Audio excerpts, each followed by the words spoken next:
में तो उसकी ये सोच होगी, यार मैं कहता हूं सलाम पेश करें आप मोहतरम आसिफ अली जरदारी साहब को, जो 11 साल जेल में रहे, कभी उन्होंने इस तरह की बात नहीं की।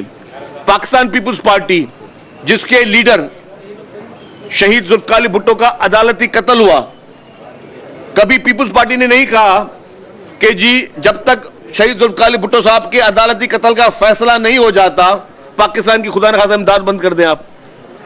पाकिस्तान पीपुल्स पार्टी ने कभी नहीं कहा कि जब तक हमारी कायद मोहतरमा बेनजीर भुट्टो शहीद के कातिल गिरफ्तार नहीं होते तब तक पाकिस्तान की इमदाद बंद की जाए। कुर्बानियां तो जान के नजराने इन लोगों ने दिए। जिस खानदान ने पाकिस्तान के लिए कुर्बानी दी, अपने जान के नजराने दिए, उसने कभी वर्स्ट कम वर्स्ट केसेस में भी ये नहीं कहा। जब मुल्क में आग लग रही थी 27 दिसंबर के बाद, तब भी नारा लगाया पाकिस्तान खपेगा। तो उस पॉलिटिकल पार्टी की आप सोच देखें कि पाकिस्तान के जो असली सन ऑफ द सॉइल है, जिनका जहन, जिनकी सोच, जिनकी वफादारियां और जिनकी मोहब्बत इस मिट्टी से है, उनकी सोच क्या है। और वो शख्स जो कि इस मुल्क में धांधली की पैदावार 2018 की इलेक्शन के जो आरटीएस के जो ड्रामे हुए उसकी पैदावार, वो शख्स जिसको आर्टिफिशियल लीडर बनाया गया, उसके धरने स्पॉन्सर किए गए, उसकी पूरी पॉलिटिकल पार्टी को स्पॉन्सर किया गया, एक मसनूई लीडर जो सिर्फ 4-5 महीने नहीं हुए जेल गए हुए, उसकी सोच इस मुल्क के बारे में क्या है कि वो एक खुदकश बमबार बनकर इस मुल्क के 24 करोड़ अवाम के ऊपर हमला करना चाह रहे हैं। वो शख्स खुदकश बमबार बनकर चाहता है कि इस मुल्क का बच्चा जो है सो भूख के लिए रोए, और वो जो है वो रोटी के लिए रोए क्योंकि उसको इख्तियार नहीं मिला। तो ये मैं समझता हूं कि जितने भी पैरोकार हैं इस पार्टी के, वो अपनी आंखें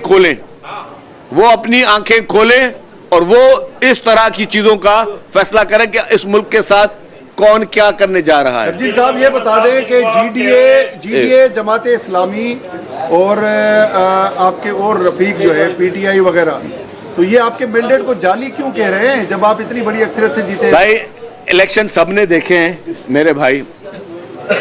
हमने तो ये कहा कि हमने इनको अपनी सीट भी मैंने सबसे पहले ऑफर की, मैं मेरी सीट है, ये मैं छोड़ रहा हूँ।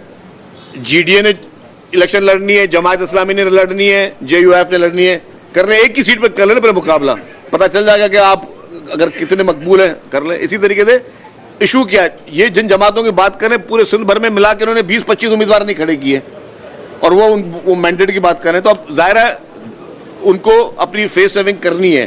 फेस सेविंग करने के लिए कुछ ना कुछ तो बहाने करने होंगे। सिंध के लोगों ने, बाशऊर लोग हैं जिन्होंने देखा कि कौन मुसीबत में खड़ा था, जिन्होंने देखा कि जब कोविड-19 आया तो कौन खड़ा था, जब सैलाब आया तो कौन खड़ा था, कौन सी जमातों के चीफ मिनिस्टर से लेकर मिनिस्टर, एमपीएस, एमएनएस जो है वो पानी के बीच में खड़े होकर लोगों को निकाल रहे थे सैलाब ज़दगान को, और कौन सी जमात के लोग जो है अपनी ओताकों पे बैठे हुए थे और सिर्फ देख रहे थे कि क्या तमाशा हो रहा है मुल्क के साथ। तो ये बहुत बड़ा फर्क है, इसीलिए लोगों ने ऐसी जमातों को धुतकारा, हमारी जमात को, पीपुल्स पार्टी को मैंडेट दिया।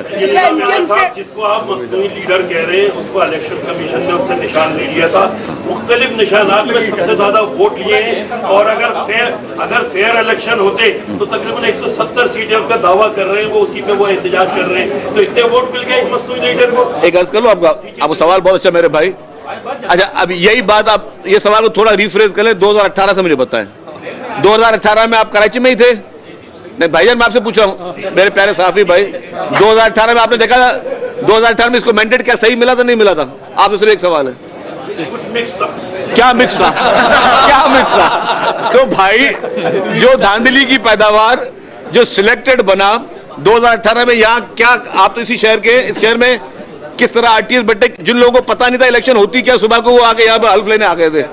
तो जो मिक्स है ना, तो वो मिक्स ही रहेगा। भाई ये बताइएगा, एमक्यूएम से राब्ता हुआ है, तो बात कहाँ तक पहुँची?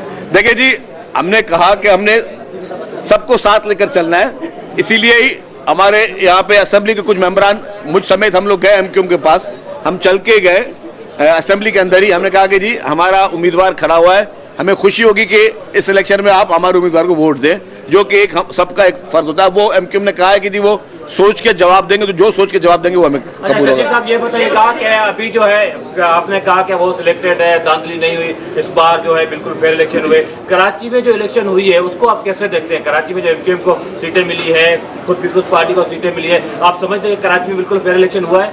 मेरी बात सुने, पाकिस्तान में कहीं पे भी किसी को खदशात हो सकते हैं, उस खदशात के लिए